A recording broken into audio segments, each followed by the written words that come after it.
ঠাম্মা মিষ্টি পাঁচমেশালি ব্লগের সবাইকে স্বাগত জানাই।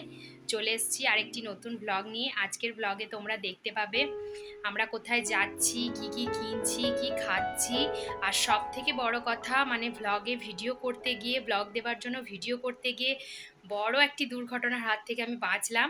সেটার ভিডিও আমি করতে পারিনি, কিন্তু কি ঘটনা সেটা আমি বলেছি। তোমরা প্লিজ পুরো ভিডিওটা আমার দেখবে, ভালো লাগলে একটি লাইক করবে, কমেন্ট করবে, আর অবশ্যই তোমরা সব সময় আমার পাশে থাকবে। আমার পাশে থাকার জন্য তোমাদেরকে অনেক অনেক ধন্যবাদ। দেখো বন্ধুরা, আজকে কোথায় চলে এসেছি।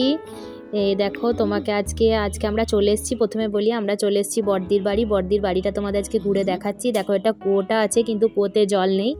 এটা হচ্ছে বাড়ির মালিক, মানে হচ্ছে আমাদের বড় জামাইবাবু। খুব শান্ত একজন মানুষ। দেখো কত গাছ লাগিয়েছে। এটা হচ্ছে জবা গাছ, এগুলো ঢ্যাঁড়স গাছ, এটা হচ্ছে আম গাছ। শহরে থাকে, জায়গা নেই, অথচ গাছ লাগানোর শখগুলো এভাবেই পূরণ করে। দেখো, এটা একটা লেবু গাছ কুড়ছে, সেটাই তোমাদেরকে একটু ভিডিও করে দেখাচ্ছি। দেখো কি কি চাষ করেছে। এখানে বেগুন চাষ করেছে, দেখেছো কত বড় চাষি। দেখো, আর কত সুন্দর বেগুন ধরেছে গাছটাতে, দেখতে পাচ্ছ। এই বেগুন তুলে আবার আমাদের বেগনি করে খাইয়েছে বড়দি। ইচ্ছা থাকলেই মানুষ যেভাবে না হোক যেভাবে পূরণ করে তাদের ইচ্ছাগুলো। দেখো সব মানে বাঁধানো, অথচ একটু একটু করে মাটি রেখেছে গাছ লাগানোর জন্য। কত গাছ লাগিয়েছে দেখো, কি ভালো লাগছে বলো গাছগুলো দেখতে। আসলে কি বলো তো, আমরা এখানে গাছ লাগাতে পারি না। আমাদের এখানে প্রচুর বাঁদর, কোনো গাছই হবে না, সব বাঁদরে খেয়ে নেয়। কিন্তু শহরে বড়দিদের ওদিকে তো আর বাঁদর টাদর নেই ওর জন্য। আর এদের বাড়ির সামনে দেখছো কত বড় ফ্ল্যাট। এদের বাড়ির সামনে পাশে চারদিকে এদেরকে ফ্ল্যাটে ঘিরে দিয়েছে। প্রচণ্ড বৃষ্টি হচ্ছিল, তাই জামা কাপড়গুলো মেলা রয়েছে, কত টব তোলা রয়েছে দেখছো। ওগুলোতেও গাছ লাগাবে জামাইবাবু। আর এটা দেখো, বড় গেটটা ছিল না, এটা একটা পুরনো ছোট গেট ছিল। ওরা যখন গাড়িটা কিনলো তখন গাড়িটা মানে এই গেটটা দিয়ে ঢুকছিল না, তার জন্যই বড় গেটটা কিনেছে। আর ওপরে দেখেছো স্ট্যান্ডগুলো করেছে, মানে গ্রিল দিয়ে দিয়ে ওগুলোতে জামাইবাবু গাছ লাগাবে বলে। গাছ লাগানোর প্রচণ্ড শখ। দেখো, আজকে বড়দির বাড়ি দেখাচ্ছি তোমাদের। এটা হচ্ছে ব্যালকনি। এখানে দেখো ছোট্ট মতো একটা অ্যাকোরিয়াম রয়েছে, অনেক কিছুই রয়েছে। এগুলো, এটা কি নামটা আমার এখন মনে পড়ছে না। আগেকার দিনে বাড়িতে এরকম দেখা যেত। বড়দিদের অ্যাকোরিয়ামটা দেখো কত ছোট। আমাদেরও আছে কিন্তু অনেক বড়, খুব মানে একার পক্ষে পরিষ্কার করা খুব অসুবিধা হয়ে যায়। ওই জন্য বড়দি ছোটই নিয়েছে, যাতে একা পরিষ্কার করতে পারে। আর এই দেখো, এটা হচ্ছে ডাইনিং, মানে ওই ব্যালকনি দিয়ে ঢুকে এটা ডাইনিং। ওটা হচ্ছে মেসোমশাই মানে বড়দি শ্বশুরের ছবি। এখানে ডাইনিংটা, বড়দির ঘর না খুব গোছানো, বাগানো, পরিষ্কার পরিচ্ছন্ন, খুব সুন্দর। সব সময় ওরা গুছিয়ে বাগিয়ে ঘরটা রাখে। এটা হচ্ছে মাসিমায়ের রুম। মাসিমায়ের রুম এটা। আমরা গেলে এই রুমটাতেই থাকি, দখল করি আর কি। বড়দি বলছে, কি করছিস তুই? আমি বলছি, তোমার ঘরগুলো ছবি তুলছি, সবাইকে দেখাবো বলে। বলছে, ও আচ্ছা আচ্ছা। বললাম, হ্যাঁ। দেখো, নাতনি আর ঠাম্মা বসে বসে গল্প করছে। এটা একটা রুম, এটাও বড়দিদের রুম। ওদের ঘর সবসময় গুছিয়ে বাগিয়ে সুন্দর একদম। দেখো, এটা একটা রুম, আমি তোমাদেরকে দেখাচ্ছি।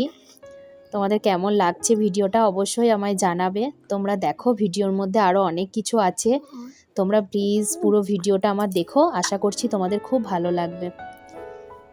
আর এটা হচ্ছে বড়দির রান্নাঘর। ওরা বেশিরভাগ সব লাউপালা আর তোমার কাঁচের জিনিস বেশি ব্যবহার করে। আমার তো ভীষণ ভয় লাগে, বাবরে ওরা কি করে যে ব্যবহার করে আমি বুঝতেই পারি না।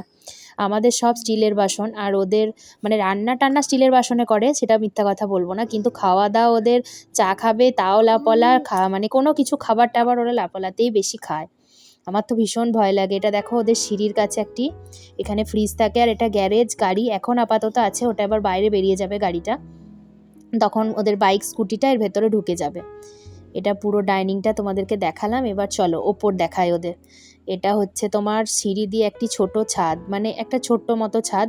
প্রচণ্ড বাইরে বৃষ্টি, আমি যে বড় ছাদ থেকে বা ছাদের বাইরে গিয়ে তোমাদেরকে দেখাবো সেটার উপায় নেই। দেখো কত বড় বড় ফ্ল্যাট দেখছো ওদের বাড়ির সামনে। ওরা কি করে থাকে পুরো আবদ্ধ, বাবরে বাবরে। আমরা তো থাকতেই পারবো না, আমাদের ওই 1 দিন 1.5 দিনই ঠিক আছে। আমরা গ্রামের মানুষ, গ্রামেই ঠিক আছি, আমরা শহরে থাকতে পারবো না। এটা দেখো ওদের ঠাকুর ঘর। জামাইবাবু খুব শৌখিন, খুব সুন্দরভাবে ঘর গোছাতে খুব ভালোবাসে। এই গণেশটা দেখো কত সুন্দর আঁকিয়েছে দেয়ালের মধ্যে। ওদের পুরো সিলিংগুলোও তোমার বিভিন্ন রকম মানে নকশা করা, ডিজাইন করা, কি বলে জানি না আমি ওগুলো। দেখতে পাচ্ছ সিলিংগুলোও কত সুন্দর ওদের কাজ করা, খুব সুন্দর লাগে কিন্তু দেখতে। আর এটা তোমার দেখায়, এই রুমটাকে ওরা থাকে না, ব্যবহার অতটা হয় না, কিন্তু এই রুমে দেখো যে জিনিসগুলো আছে সেগুলো তোমাদেরকে দেখা। এগুলো খুব বড় জামাইবুর শখের জিনিস, সেগুলো হচ্ছে বাজনা। বড় জামাইবু বাজনা বাজাতে খুব ভালোবাসে, এত ব্যস্ত মানুষ, নিজে চাকরি করছে, তারপরও মাস্টার রেখেছে এই বাজনা শেখার জন্য। এই বাজনাগুলো খুব মানে বাজায়, খুব ভালোবাসে আর কি। আর এটা হচ্ছে আমাদের রিমের রুম, ওর পুতুল টুতুল দিয়ে ঘরটর সাজানো। এখানেও ও ধরো নার্সের কাজ করে, তো মানে ও সরকারি কাজ করে, ও এই ঘরের কাজ টাজ করে। এখানে জামাইবাবু বাজনা টাজনা বাজায়, সব বাজনাগুলো রাখা আছে, এগুলো খুব শখের জিনিস। দেখো এখানে মাসিমার সাথে ও গল্প করছে। আর প্রচণ্ড বৃষ্টি, মিষ্টি কী খাবো করছে, তার জন্য বাধ্য হয়েই এক প্রকার বাড়ি থেকে বেরোতে হলো। ওর জন্য আমরা বাড়ি থেকে বেরিয়ে পড়েছি। মিষ্টি খুব চিকেন খাবো করছিল, তাই চিকেন কিনবো বলে বেরিয়ে পড়েছি। এখানে দেখো বিশ্বকর্মা ঠাকুর তৈরি হচ্ছে। এই ভিডিও করে আমি যখন বেরোচ্ছি, তখন আমি যখন রাস্তার ভিডিও করতে করতে আসছি, তখন সামনে বড় হাইড্রেনটা আমি লক্ষ্য করিনি, বুঝলে তো। মানে ভাগ্যিস সামনে কিছু লোক দাঁড়িয়েছিল। এখানে দেখো চিকেনের দোকানে কত লোক, আর সামনে বড় একটা হাইড্রেন। আমি ভিডিও করে যখন আসছি, তখন মানে একটা পা আমার গোড়ালিটা শুদ্ধ ঠিকই আছে, পুরোটা ড্রেনের আর একটা পা যখন ফেলবো, সামনে কিছু লোক ছিল, তাদেরকে ধরে আমি পুরো বেঁচেছি, না হলে আরেকটুর জন্য মানে বেঁচে গেছি, আরেকটু হলে আমি পুরো হাইড্রেনের ভেতরে ঢুকে যেতাম। কি যে বড় বিপদ হতো, হয় পা ভাঙতো, না হলে কোনো একটা কিছু বিপদ হতো। যাই হোক, ভগবান রক্ষা করেছে। ওজন্য বলে যে যতই মানে কাজ থাকুক, তবুও তোমার রাস্তায় বেরিয়ে, মানে বিশেষ করে গ্রামের রাস্তা হয় ঠিক আছে, কিন্তু এত গাড়ি ঘোড়া, এত মানে ব্যস্ত রাস্তায় ফোন নিয়ে ভিডিওটা না করাই ভালো। সেটা আমি আজকে পুরো বুঝতে পেরেছি। আমি রিমকে সেটাই বলছি, হ্যাঁ রে, আমি পড়ে গেলে কি হতো বলতো? বলতে কি আর হতো, আমি তো তোমাকে তুলতে পারতাম না, বাড়ি থেকে আমাকে মামাকে ডেকে নিয়ে আসতে হতো তোমাকে তোলানোর জন্য।